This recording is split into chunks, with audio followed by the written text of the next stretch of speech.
Almost there. Oh, yeah, okay. I heard the wind child turn on.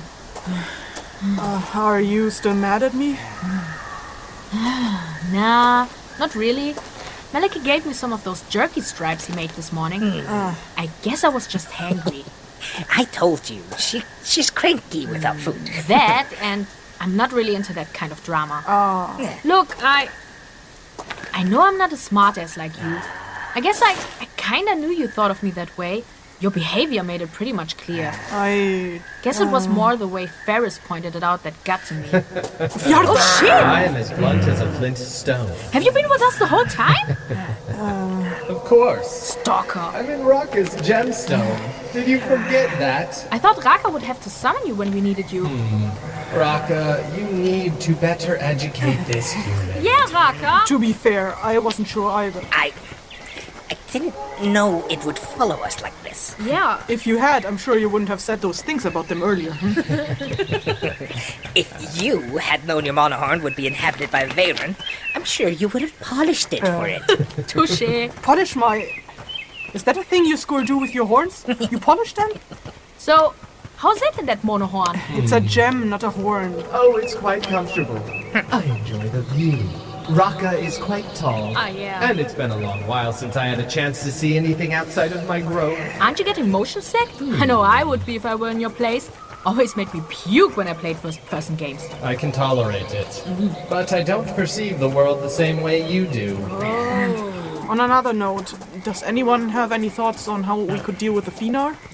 I thought of something. You... The Veil feed on warmth, on sun warmth. The clouds prevent that. But with my Eyþór, I could... No chance, Rand. You've had your fair share of throwing our own runes haphazardly today. Oh, come on. You made so much progress earlier. Don't throw that to the wind. I want to move on. This thing has kept us long enough. We wasted a day on one veil. It will take a long time to fix the whole. That's what I said earlier. Fine. Let's hurry this along. Ferryce, do you have any suggestions how we could deal with the Finar? You won't like my suggestion. I'm willing to try anything a Veyron suggests. Is it just a matter of who gives you the advice then? What? The No! quality of the suggestion does not matter to you? That's not When it. you set the term for Malaki's tether, you get him an out if he can prove to you that he can be trusted. Yet you condemn him to inactivity. Yeah. One cannot prove one's trustworthiness with one's hands tied behind their back. Yeah. What are you getting at? The Finar depend on weather conditions. What better element to influence the weather than wind? You suggest I let him free up the sky? That's exactly what I tried to suggest. Was it? Yes. Then Ferryce is just more convincing than you. Isn't that a rather short-term solution, though? Very good, little human. Yes, that approach won't last long. A gust of air and it will be overcast again. Is there anything we can do to change the conditions permanently? There is. But it is not something to tamper with lightly. What do you mean? Tell me, Great Patcher, have you ever mended a hole in your attire? No, I haven't. Oh, I fixed holes in my clothes before. Humans. Humans don't fix things. Humans scrap things. They leave their broken things everywhere. All over Scouter's horn. Well, is that how you got your pants then? Because they look trashy.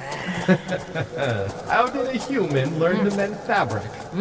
Well, I've been in a situation where I couldn't afford to throw stuff away, so I had to learn to repair it instead. Then why not enlighten this Great Patcher how it's done? Okay, fine. You just pull a thread through the fabric on one side of the hole, then through the other side, and pull. Rinse and repeat until the hole is closed. Excellent. Yes, that is how it's done.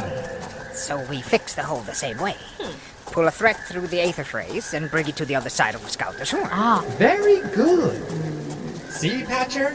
This uneducated lot seems to know your job better than you do. Yay! I don't see how any of this would help the Finar.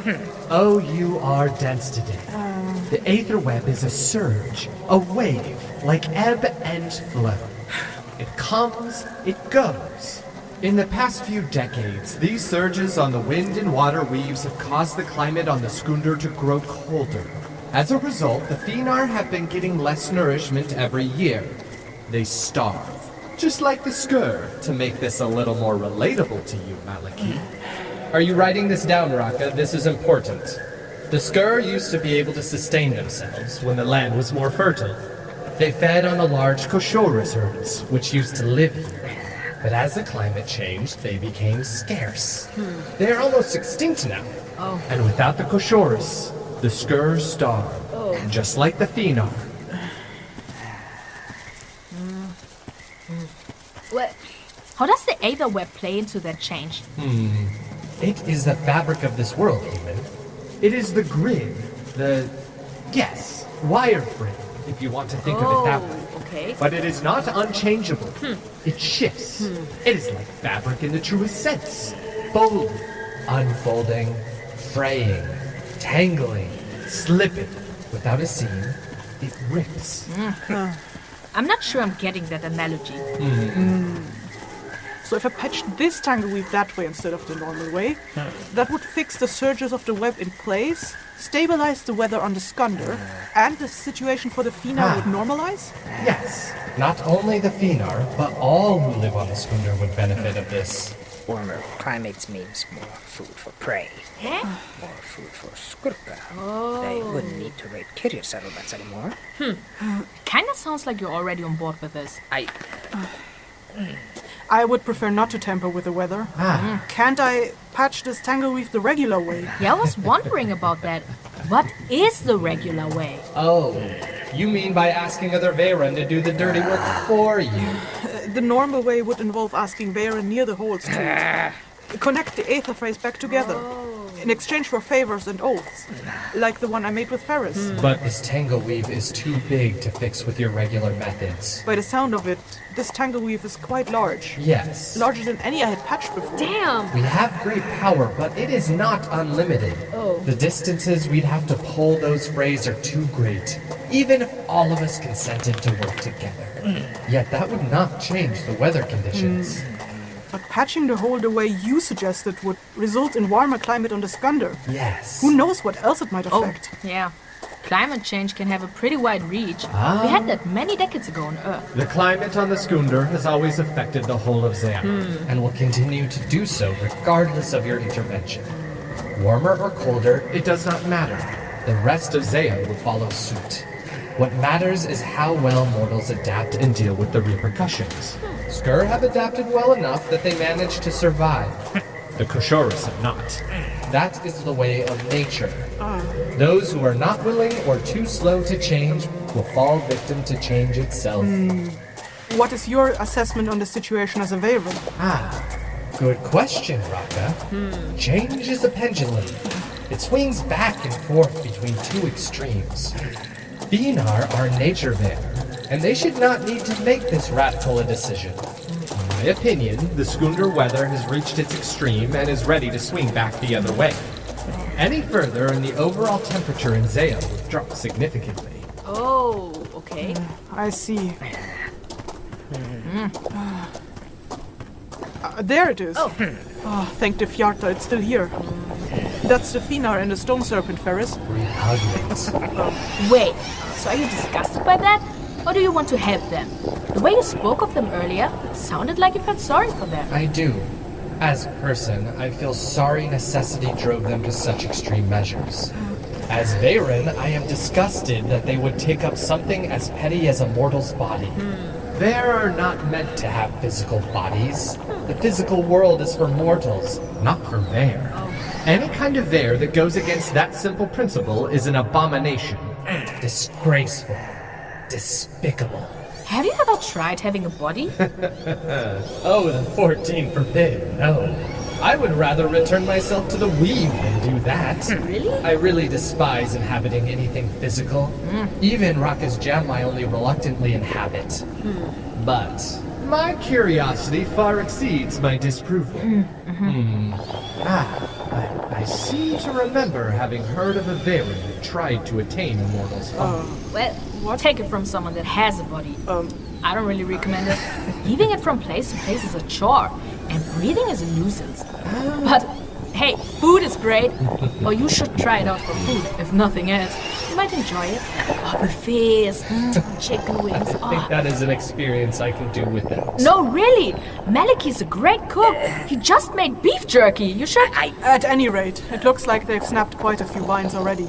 We better get on this immediately. With the overcast sky, it's hard to tell, but I think the sun is almost setting. Yes. We should clear up the sky before that happens, so they can get a few rays of sunlight. You got a plan? We will do what Ferryce suggested. Malaki, I will free your tether and I want you to... No. Ask, Raka. Don't command. No wonder he isn't getting the hang of that concept. This is not how you treat your companions, Raka. This is how you treat your subordinates, your housemates and household. Damn. Didn't you abjure your inheritance as mistress? Of course I did. I have no interest in leading a household. Then why do you treat your companions this way? Damn! I'm starting to like this guy. Can we keep him? Don't worry, little human. You're not in danger of being rid of me anytime soon.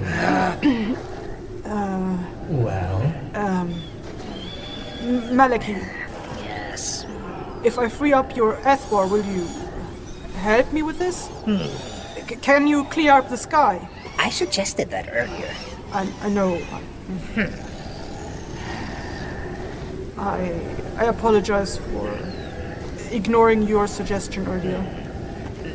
I will do anything to get my Eyþór back.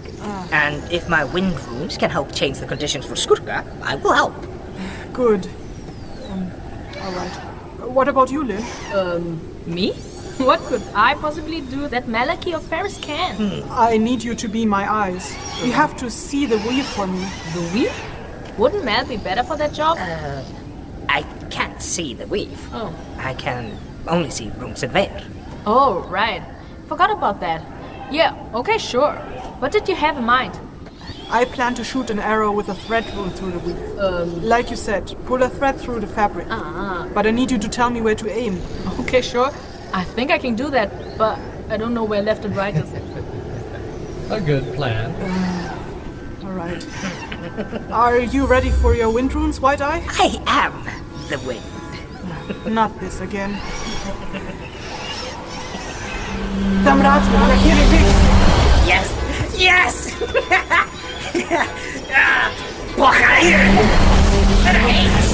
What are you doing? Malaki? He can fly! He's an angel! Malaki, get back down here! Rise! Malaki, rise! Some trust in him. Trust him? He just flew off to ditch us! He's... Breaking the clouds apart. Yes. Why did he need to fly there? He could have just done it from here. For special effects, maybe? I mean, it worked. Looked special. I mean, can you fly?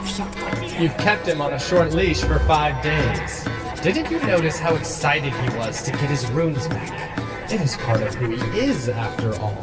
Yeah, he probably just needs to stretch his invisible wings. Oh, don't you support his whole I am the wind crap. He's a skur, not an Esheveer. There's no part of him that is the wind. If you say so, Raka. Unless he eats beets. But really, it looked like part of his body dissolved and flowed away like water. It pretty much does look like he's part of the wind when he does that. He's using too many runes again. But at least it's starting to clear up. Look, you were right. It's almost sunset. Dang! And the rays are falling directly on the Stone Serpent. The Thinar sing their appreciation. Yay! Music! Now they can finally photosynthesize again. Or stone synthesize. What's Latin for stone? Great. At least that worked out. So pretty. I wish I could take a picture of that. You can draw pictures later. Draw? Do you see the weave? I'm not sure. Is that what looks like northern lights? I'm not sure what that is. You're looking at the right thing. Oh, so you can see it too? Wouldn't it make more sense if you direct her? With you sitting on her forehead and that? That's not part of our oath, Paul. I pledge my knowledge, not my sight. What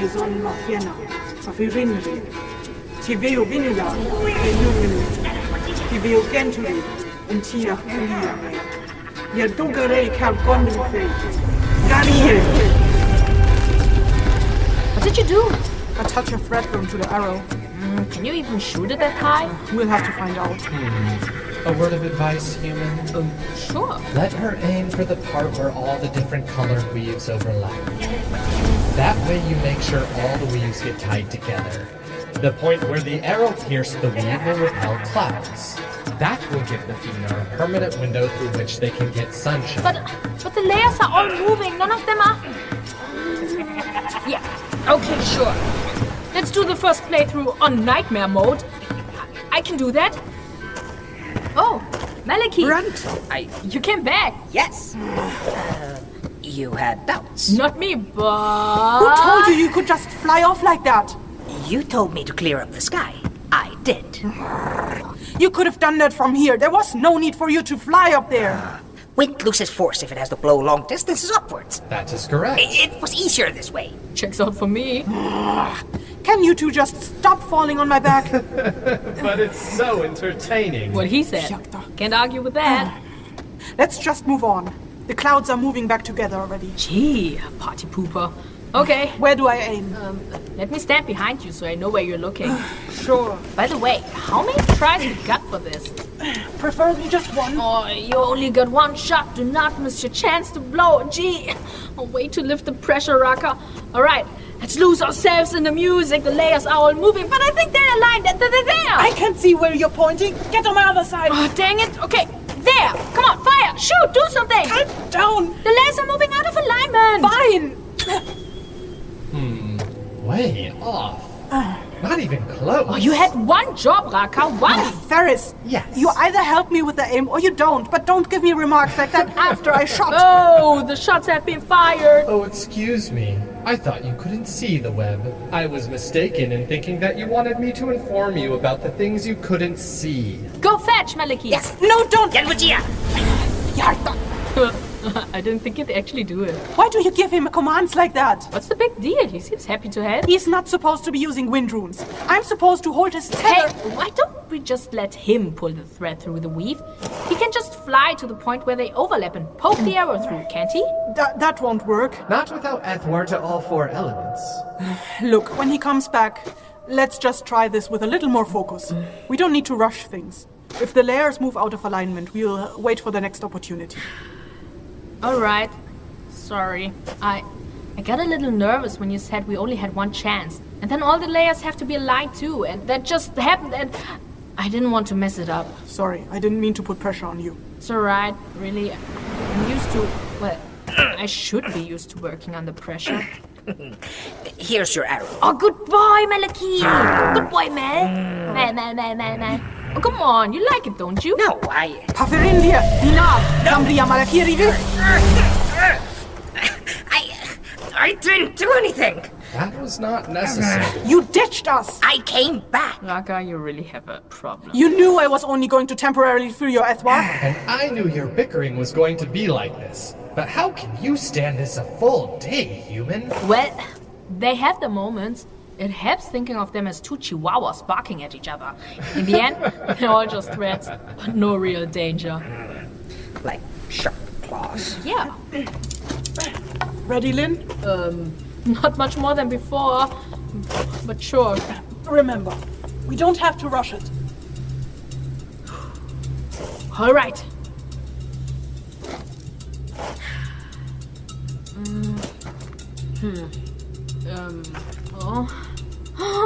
It's all chaos. There is order in all chaos, human. That is the way of nature.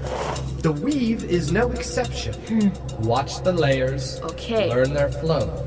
Predict where they will overlap. I'm trying to, but right now it's all just a wild kaleidoscope of colors. Take your time. There's pink and green, blue. Yeah, I think I can see where that one's going. And the white one is moving almost the opposite direction with a slight tilt. The blue one is... Oh, it rotates. Okay, all right. I think I can tell where they will overlap. Great. Show me. Wait for it. Wait for it. Yes, tilting, rotating. 3, 2... There!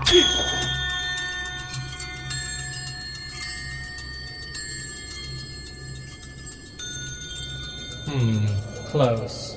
Not enough momentum. That bow is not strong enough. So it just needs some more force? Let me try to... Don't be too hard on yourself. We can try again. You're not coming back down here without... Lyn, is everything alright? You don't sound good. She seized the arrow. Are you steering the rune? Oh, Fjarta, we wanted to test that. Shut up, please. Need to focus. You'll have plenty of opportunity to test that skill. Were you aware that she could do that? I am aware of most things that are tied in with the Aether web. Can she actually continue steering the arrow even if it's losing speed? I'm through. What do I do with the arrow now? No need to hold on. All right. Whew. That was almost as straining as keeping that rock afloat. And it's just an arrow. Well done. Really? I get a praise from the great Raka. Sensei finally noticed me. But how will we get the glyphy rune back now? It drops from the sky on its own. Like that. Oh, yeah. Gravity. I forgot about that. Ferryce, will this suffice? Yes. Hold on to that arrow. It is your threaded needle. Take it to the other edges of the tangle weave and repeat this procedure. Alright. Be sure you remember which arrow had the rune on it. I might not be able to see runes, but I'm not dumb. I can feel runes I made myself. Will we actually have to go back and forth from one end of the mountain to the other? The way you would patch a hole? That would be the best course of action, yes. Other Veyron might consent to pull the strings through the edges for you.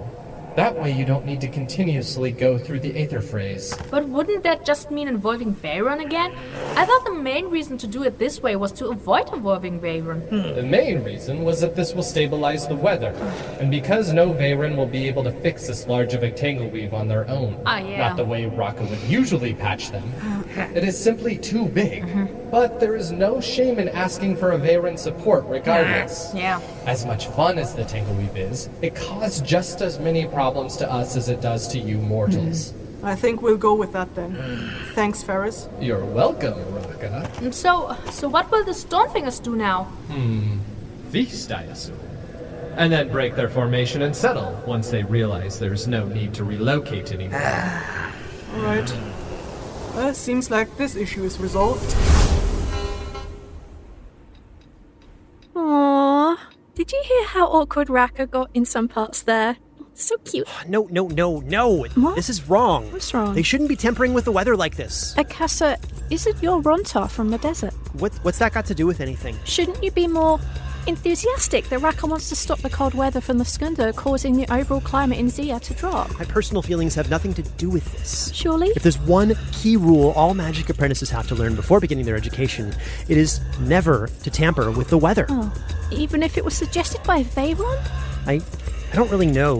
They have great importance to all manner of magic users, but almost no credence to inventors of magic technology. Oh. I'm uncertain how much value to give to their words. I think maybe we should just leave it to Raka to decide whether to believe in what the Veyron suggested or not. I mean, she has got more experience with them than either of us. I suppose you're right. And also, we heard Lyn use that odd magic again. Aren't you excited for that? Of course, I probably need to re-listen to this recording to really analyze what she did there. I was a little preoccupied with the whole weather issue. And this is the fourth recording we listened to today. Don't yawn. You're probably tired and well saturated with thoughts. I'm sorry. You're probably right. We should probably wrap this up for today, huh? Sure, let's do that. I'm tired. Let's do that. Oh, hang on. The sphere ran out of ink. It's fine. Wait. Is this one of those pens that turns speech into writing? A scriber? With disabled enchantments, yes. You could have used that to transcribe the recordings, couldn't you? I tried. They can't distinguish between multiple speakers and don't do well with punctuation in conversations. The scripts come out in a jumble and need heavy editing. Scribers make much more sense if you dictate letters, theses, or journals. Oh, right. I understand. Well, I ask because I don't think I've ever used one before. That is why you're such a quick writer. I almost called you a scriber, because you're better than one. Thank you. Some of my richer students only use scribers on their homework, and they don't even bother correcting papers they hand in. That's so lazy. They're so slow to write things down in class. It's a curse. Oh no, that sounds awful. It is, I tell you. There we go. All right, the pen's ready. Okay, date of recording, same as the previous ones. Vocal enchantments woven by Cassie Riliniki, Eyþór Viðarsson, Carollyn Monterola, Ester Ellis, Hem Cleveland, and Travis Vengroff. Music shells provided by Fui Madun. Audio enchantments by Sarah Baczynski of Polarity Audio Works. Written and produced by Cassie Riliniki. Feihu, little mortals, Kessir here. Hope you enjoyed the episode. What you just heard, episode 12, marks the end of season 1 of Counterbalance. I'm so glad we finally got to see the end of the season, and thank you so much for sticking around with me for so long. If you enjoyed the show so far, now would be a great time to maybe share it with a friend if you know someone who might be into this kind of content. That would really help us out. And maybe leave us a review on iTunes or Podchaser, even if it's just a star rating. Those kind of things really help. As for Counterbalance Season 2, due to some private matters that came up earlier in the year, we're a little bit behind on production schedule, so since this is a good time to break up production, Counterbalance is going on a 5-month hiatus. Don't worry, I'm almost at the season finale on that one, so I just need to finalize the last few episodes and save some money to pay for the sound design. Yeah, that kind of thing is really expensive. And I just came back from Iceland, where I attended the wedding of Eyþór, who played Malaki, and Hem, who played Yosha. Yep, those two got married. Congratulations! Which is kind of part of the reason why the entire production got a little bit delayed. I think you can all understand why we are a little bit behind on schedule. So yeah, next episode of Counterbalance will be released 15th of October on the main feed. And if you are a Patreon subscriber on the Blighthouse Studio Patreon, you will get access to the next episode on the 15th of September. In the meantime, if you haven't already, please check out our other shows on the Blighthouse Studio. You can find out more about other shows like The Lucky Die and the 4 Top 3s on blighthouse.studio. That's the website, blighthouse.studio. We are currently also working on a new production for which we might start releasing details in the meantime. So keep an eye out on the website, the Patreon, patreon.com/Blighthouse, and our social media feeds. You can find Blighthouse Studio on Facebook and Twitter. New details will start dropping soon, and I'm very excited to share that production with you soon. Anyway, you're about to hear an ad for Microphones and Monsters. If that's your cup of tea, please do check it out. And if you don't hear from me until the next release, remember to seek the truth. Feihu!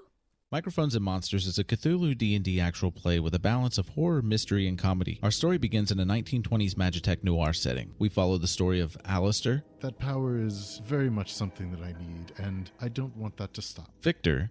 I don't think I want to help you. And Julian. It's burning. What happened here can't see the light of day. As they come face to face with eldritch horrors. I don't think you could ever stop me. And try not to fall into madness. Go to microphonesandmonsters.com or listen wherever podcasts are found. This has been a Blighthouse Studio production. Thank you for listening.